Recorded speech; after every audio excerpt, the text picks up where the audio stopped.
Brigitte Lahaie, Sud Radio, c'est l'instant Sexy News.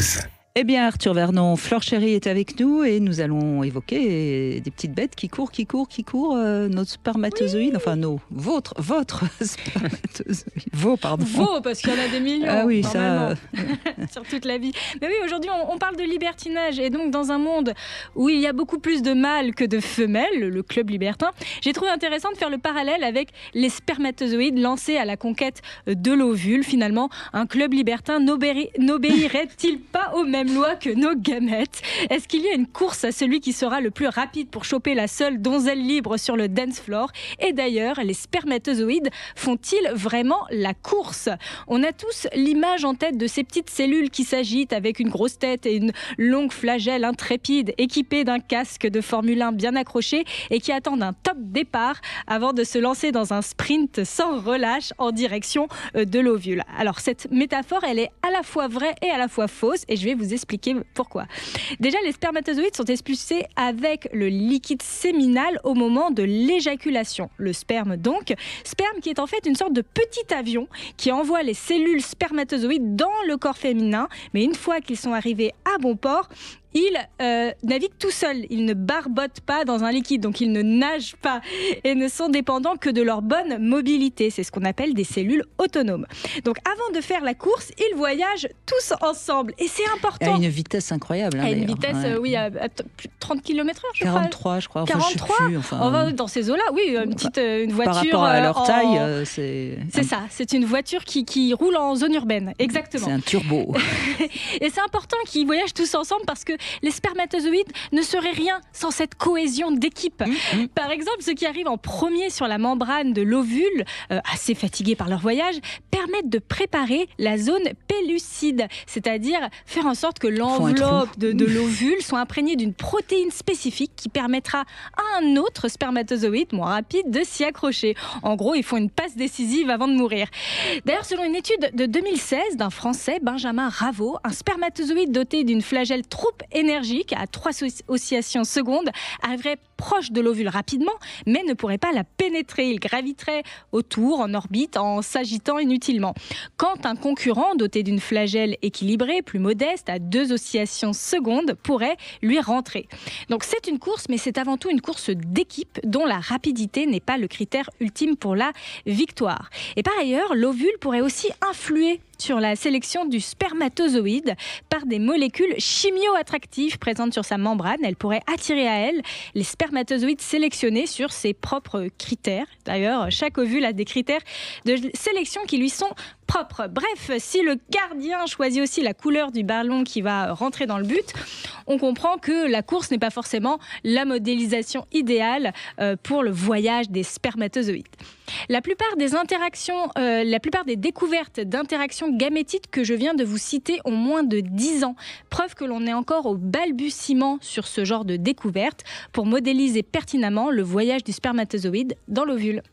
En tout cas, c'est une, je ne sais plus quel livre j'avais lu là-dessus, mais j'avais trouvé ça très intéressant et qui disait que le fait que les hommes soient si solidaires, notamment dans les guerres, c'est parce que ça vient des origines de l'origine, quoi. C'est que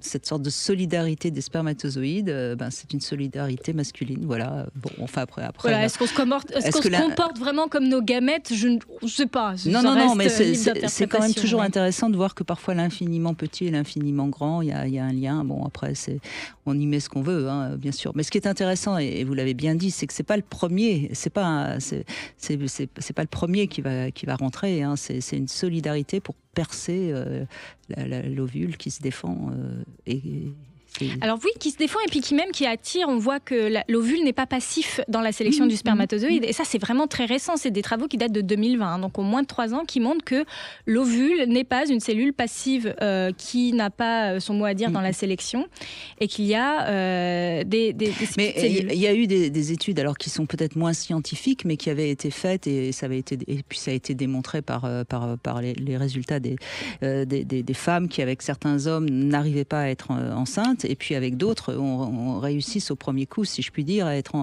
enceinte. Donc on voit bien qu'il y a des choses qui nous échappent complètement. Et c'est ça qui est passionnant, quoi. Ça veut dire qu'il y a quelque chose qui nous échappe. Et moi, j'aime bien cette idée-là. Je pense que la science pourra encore avoir de longues années de recherche devant elle. Voilà. Alors, méfions-nous aussi de certains chercheurs qui trouvent ce qu'ils ont envie de trouver. C'est vrai. Mais bon, en fait, en 50 ans, il y a eu plus de...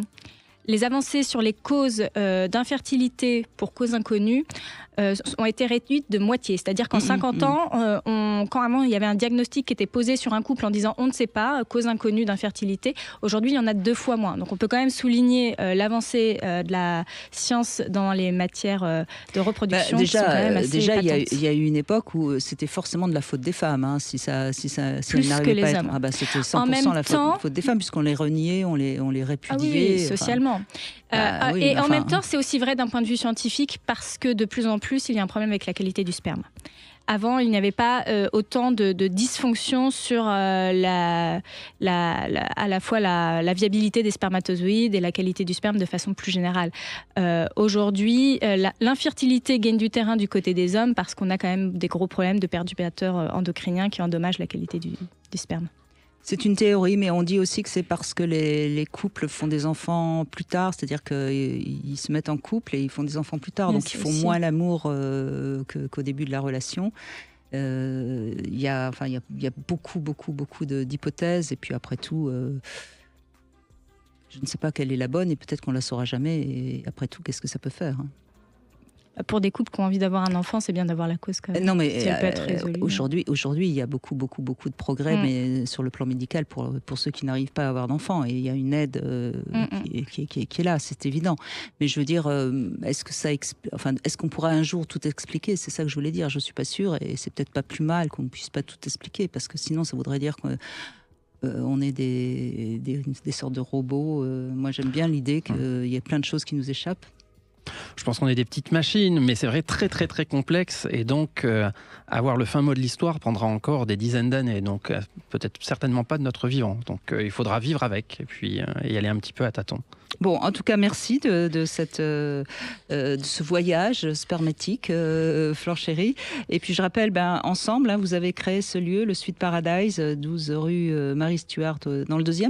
Vous êtes toujours l'autrice d'une pièce Oui, 5 à 7, qui se joue tous les jeudis à 20h30 et qui a vraiment été conçue pour le désir des femmes. Et j'invite vraiment les femmes, alors même les couples, parce qu'on inclut aussi les hommes, à venir les jeudis à 20h30, voire 5 à 7. D'accord. Ça, c'est un petit concept, parce que pour une fois, l'homme ne peut pas rentrer tout seul dans la salle de spectacle. Donc ça, c'est vraiment une grande nouveauté. Très bien. Eh bien, les jeudis à 20h30, de 5 à 7, on peut aller voir cette pièce. Donc. Merci Flore Chéry. Avec plaisir. Merci beaucoup.